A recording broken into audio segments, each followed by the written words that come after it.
এসে একটি নতুন ব্লগ নিয়ে বন্ধুরা। আজ তোমার সবাই ভালো আছে, আমিও ভালো আছি। আর এই দেখো সকাল সকাল স্নান করে একদম সকালে ঘরটার মুছে আর ঘর উঠোন ঝাড় দিয়ে আর মুছে চলে এসেছি, রান্নাঘরে চলে যাবো এখন।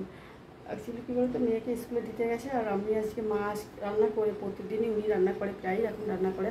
আর আমার এখন আজকে পুজো দেওয়ার চাপ নেই, ভাবছি এখন রান্নাঘরে চলে যাবো। তো রান্নাঘরে চলো, আজকে রান্নাঘরে সরাসরি চলে যাই।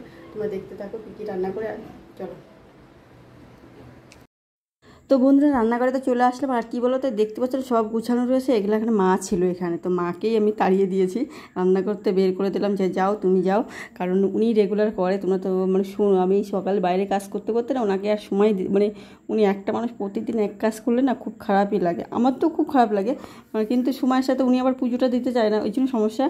আর ওই জন্য আমিও আর মানে পুজোর চাপ দেওয়া নেই বলে আমার স্নান টান করে বলছি চলো তাহলে তুমি যাও। বলছে কি না, উনি আবার রাজি হচ্ছিল না, কিন্তু আমি জোর করেই পাঠিয়ে দিয়েছি যা তুমি করো। কারণ একটা মানুষ প্রত্যেক কথা একদিন কাজ প্রতি রেগুলার কাজ করে না, তার একটা বোরিং। আমি যেমন বলতাম যে আমার এখন ঘর উঠুন ঝাড় দিতে আর ভালো লাগে না, কেউ যদি করতো, কিন্তু সেই কাজটা উনি করছে রেগুলার। তো একটা মানুষ একটা রেগুলার কাজ করলে না তখন তার কারোর ভালো লাগে না।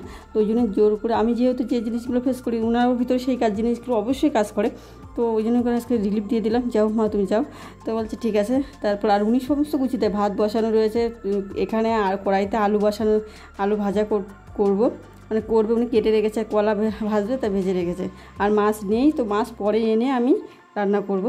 তো ওই জন্য ওনারও একটু ভালো লাগলো। আর বৌমা হিসাবে এইটুকুনি একটু কর্তব্য আমার করতেই হয়, কারণ একসময় তো উনি সবসময় করেছে আর আমারও করা। এই যে এবার দুজনের মধ্যে যে আমাদের হচ্ছে মিল, এটাই হচ্ছে সবচেয়ে বড় কথা। আর এই দেখো বন্ধুরা, এই কলা ভাজা নিয়ে একটা সুন্দর গল্প আছে। গল্প বলতে আমার খুব মানে ওই বান্ধবীটাকে খুব মিস করি কলা ভাজা নিয়ে। একটা বান্ধবীর বাড়িতে গিয়েছিলাম কোনো এক সময়, স্কুলে যখন পড়তাম আমরা, তো আমি আমার একটা বান্ধবী, ও পড়তে আসেনি বলে আমরা ওদের বাড়ি গেছিলাম খুঁজতে খুঁজতে। তো ওদের বাড়ি গিয়ে আমি কলা ভাজা, ডুমো ডুমো করে কলা ভাজা ডিম ভাজা দিয়ে ভাত খেয়েছিলাম। তো ওই খাওয়াটা আমার কাছে এত ভালো লেগেছিলো যে অন্য কোনো খাবারও হার মানিয়ে দেবে। আমার সেই ভাজা মানে আমার কিছু কিছু স্পেশাল কোথায় কোথায় খেয়েছে সেগুলো মনে আছে, কিন্তু ওই কলা ভাজা ডিম ভাজা দিয়ে খেয়েছিলাম, এত ভালো লেগেছিলো, সেইটা আমার এখনও মনে পড়ে। ওই যে তাই কলা ভাজা দেখে মনে পড়লো, আমি এই খাওয়ার গল্পটা কোথায় খারাপ খেয়েছে সেটা আমার মনে পড়েছে। তো বন্ধুরা এই যে রান্না করছি, কলা ভাজা ভাজছি, আর জলটা মা বললো আমি বের করে দিয়েছি মাকে রান্নাঘর থেকে। তো তার জন্য আমি জলটা আজকে গরম করছি। দেখুন লেবু জলটা গরম করে নিয়েছে। আর তারপরে কি সমস্যা হচ্ছে, আমি না অনেকদিন আমার শাঁখাটাকে ঘষাই হয় না, কারণ মা লেবু জল করে আর লেবু কেটে পরে আমার ঘষতে ইচ্ছা করে না। তো ভাবছি এখন লেবু জলটা এখানে লেবু দিয়ে লেবু যে কিছুটা থাকবে সেই খোসাটাই আমি লেবু এই শাঁখাতে ডলবো। আর জলটা এখন একটু গরম রয়েছে, একটু পরে খাবো, দেখি জলটা খেয়ে দেখবো। তো এখন সমস্ত লেবুটা মানে অর্ধেকটা দিলেই না খুব টক, আমার টক খেতে পারি না, আমার টক মেয়েরা খুব পছন্দ করে, কিন্তু আমি মনে ব্যতিক্রমী, আমি ওই জন্য ফুচকাও পছন্দ করি না। তা বন্ধুরা জলটা এখনও গরম রয়েছে, একটু খেয়ে টেস্ট করে দেখলাম, তো খুবই গরম রয়েছে। মানে বললাম না যে টক আমার খুব একটা একদমই পছন্দ না বললেই চলে, তাই লেবু জলটা খাই খালি মোটা হয়ে যাচ্ছি বলে তাই। আর এই দেখো আমার রান্না হয়ে গেছে। আর একটা ডিমও ভেজেছিলাম, কারণ ও যাবে ডিউটিতে, ডিম ভাজাটা নিয়ে যাবে আর ওই ভাজা নিয়ে যাবে আজকে, একদম মানে এইভাবেই যাবে। কিন্তু প্রতিদিন একরকম হয় না, তো সমস্ত কিছুই তো বোঝো, সব দিন একরকম পরিস্থিতি থাকে না, তো আজকে ওইভাবেই যাবে। আর আমি পরে স্কুল থেকে ফেরার পথে মাছটা কিনে নিয়ে আসবো। তার এই যে অল্প কটা বাসন হয়েছে, আজকে বেশি বাসন হয়নি, কিন্তু তরকারিটা কিছু রান্না করিনি, তার জন্য আজকে অল্পই বাসন হয়েছে। তো বাসন মাজতে মাজতে অনেক কিছু ভাবছিলাম, মানে কালকে একটা জিনিস হয়েছে, মানে ষষ্ঠী কালকে গেছে, আজকেও ষষ্ঠী খাওয়া দাওয়া চলছে, কিন্তু আমরা তো ষষ্ঠীতে থেকে চলে আসছিলাম, খাওয়া 5টার সঙ্গে সঙ্গে চলে এসেছি, খাওয়া দাওয়া করে চলে এসেছি। তো ভাবছিলাম যে আমাকে মানে একজন মানে ওই জন্যই দেখবে আমার মানে ষষ্ঠীর স্পেশাল ব্লগটা কত বড় হয়, কিন্তু আমার ব্লগটা একদমই ছোট। কারণ সত্যি কথা বলতে ওই কথাটা শোনার পরে আমার আর ব্লগ করতে ইচ্ছা করছিল না, তো মানে একটু আধটু করেছে, তারপরে একজন বললো কিছু। দেখো রান্নাবান্না করে চলে এসেছি, এবার ঘরে ঘরে কাজ আছে কমপ্লিট করে কিন্তু দেখো আসি ঘরেতে সব কিছু করলাম। যে কথাটা বলছিলাম, আর এটা হচ্ছে কি কালকে মানে আমাদের এখানে রেগুলার কারেন্ট যায়, ঘুমাতে পারি না। তো রাত্রেবেলা 3:30-র সময় মানে কতক্ষণ আর বন্ধ থাকবো, ও তো বাইরেই থাকে, আমি আর ঘরের থেকে মানে হাওয়া খেতেই থাকি, তাল পাখার হ্যান্ড পাখাতে খেতেই থাকি। আর তারপরে এসে বলছি 3:30-র সময় এসে বলছি কি মশারি টানা, মশারিতে এই গরমে টানাই না, কিন্তু ওই তারপরে জ্বালা খুলে দিয়েছিলাম, তো এখন ওই যে আটকে দিচ্ছি। আর যে কথাটা তোমাদেরকে বলতে গেছিলাম, তো ওই জন্যই ব্লগটা এত ছোটো হয়েছে কেন সেটাই আর কি বলবো। মানে একদম মানে আমার একজন কাছের লোক, মানে মানে এই কথাটা মানে মানুষ আমার না, আর স্পেশাল ডেগুলোতে এরকম মানে কথা প্রায় শুনি। মানে আমাকে ততটা ভালো লাগে না আর কি, তো মানে সবাইকে সবার ভালো না লাগতেই পারে, কিন্তু একদম আমাকে একদম সরাসরি বলছে কি মানে সেটা তোমাদের কে বলেছে সেটা আমি বলতে পারবো না, কারণ বললে মানে বুঝতেই পারছো, সেই জন্যই বলবো না। বলেছে, আমাকে বলছে আচ্ছা আমি হচ্ছে অপায়া। মানে এই কথাটা শোনার পরে সত্যি কথা বলতে আমার পাততলার থেকে মাটি চলে গেছিলো।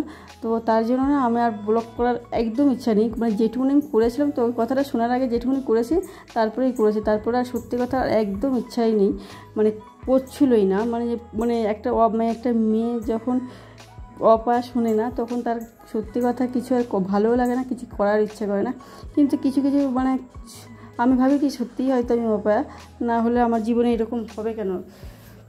তো তার জন্য হয়তো সেটা মেনেও নিলাম, কিছু করার নাই, তর্ক করে কোনো লাভ নেই, তোকে তর্ক করার মতো পরিস্থিতিতে আমি ছিলামও না, নেইও। তো বন্ধুরা এখন তো বুঝতেই পারছো, মানে সত্যি কথা সেই জন্য আমি একদম আমার স্পেশাল ব্লগটা একদম ভালো হয়নি, আমি করতেই পারিনি, আমার মনটা খুব খারাপ ছিল, তো করতেই পারিনি। অপায়ার কথা শোনার পরে কোনো মেয়ে আর কি ভালোভাবে থাকতেই পারে না। আর এই কথাটা না প্রায় আমি শুনি, কিন্তু তবু না কোনো প্রতিবাদ করি না। তো বন্ধুরা এই যে স্কুলে গেছিলাম, অনেক কথা বলতে বলতে মেন টপিকটাই ভুলে যাচ্ছিলাম।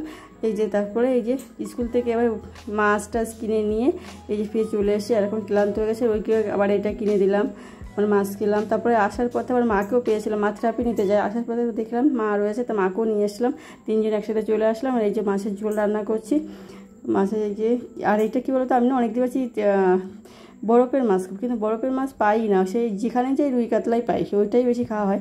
তো এটা আছে কি সরপুরির মাছ, অনেক দিন পরে আমাদের পুকুরে খুব ভালো হয়, কিন্তু সেটাও এখনও হচ্ছে না। তো এই রান্না করছি, মানে সারা মেয়ে মানুষের রান্না করে যাবো না, আজকে সারাদিন রান্না করতে হবে, 3 বার রান্না করতে হবে। এই যে এখন ভয়েস দিচ্ছি, ভয়েস দেওয়ার পরেও আবার রান্না করতে হবে রাতে। আর এইটা হচ্ছে বাড়ির থেকে নিয়ে আসলাম সেই তেলাকুচু শাক, তোমার তেলাকুচু শাক বলো না কি জানেন, এটা রান্না করেছি, অনেক দিন এনেছিলাম, তা খাওয়াই হচ্ছিলো না, তো আজকে করলাম। আর এই যে এসে নিম কিনেছি, নিমকিতে পিঁপড়ে পড়েছে, এবার পিঁপড়ে মারছে, এইভাবে রান্না করতে ঢুকে দেখে এইভাবে পিঁপড়ে মারছে। তার এই যে এখন ও রাত কী বলো তো খাওয়ার বকাবকি করেছিলাম, যে বই পড়ছিল না বলে বকেছিলাম একটু, তারপরে ঘুমিয়ে পড়েছে, ঘুমিয়ে এখন সন্ধ্যাবেলা আবার দুধ খেলো, দুধ খাওয়ার পড়ছে, এখন চা মানে ভাত খাবে, খিদে দুপুরে খাইনি তো, এখন ওকে একটু খাইয়ে দেবো। তো বন্ধুরা দেখো, আর খেতে বসলেও চুপ করে, টিভি আর কি দেখাই লাগবে, কিন্তু এটা এত ব্যাড হ্যাবিট, বাচ্চাদের খাওয়ার সময় টিভি দেখতে নেই, মোবাইল দেখতে ব্রেনের পরে এফেক্ট পড়ে, কিন্তু এই আমার শোনেই না, আমার বাচ্চাটা একদম শোনে না, ওকে আমি মানে ঠিকঠাক মানুষ করতে পারছি না, বুঝতে পারছি বন্ধুরা। এখনও কী বলো, বাচ্চাদের মতের সঙ্গেই তাল মিলে চলতে হয়। তো সত্যি কথা বলতে একটা মেয়ের কাছে যখন সে মানে কোনো স্পেশাল ডেতেই যেন অপায়া শোনে, তখন তার সত্যি কথা কিছু বলার নেই। আর সেটা কথা তোমাদের বলতেও পারলাম না কে বলেছে, আমার খুব প্রিয় লোক বলেছে, প্রায় শুনি কথাটা, কিন্তু কিছু করার নেই, হয়তো অপায়াই আমি, কিছু করার মানে বলেছে যখন আর কিছু করবো না। আর খেতে খেতে ঘুরতে যাচ্ছিলো, এদিক ওদিক করে ঘুরতে যাচ্ছে, তারপরে টেনে টুনে আসে এবার নিয়ে আসছে। তোমাদের আমার ব্লগটা এই পর্যন্ত।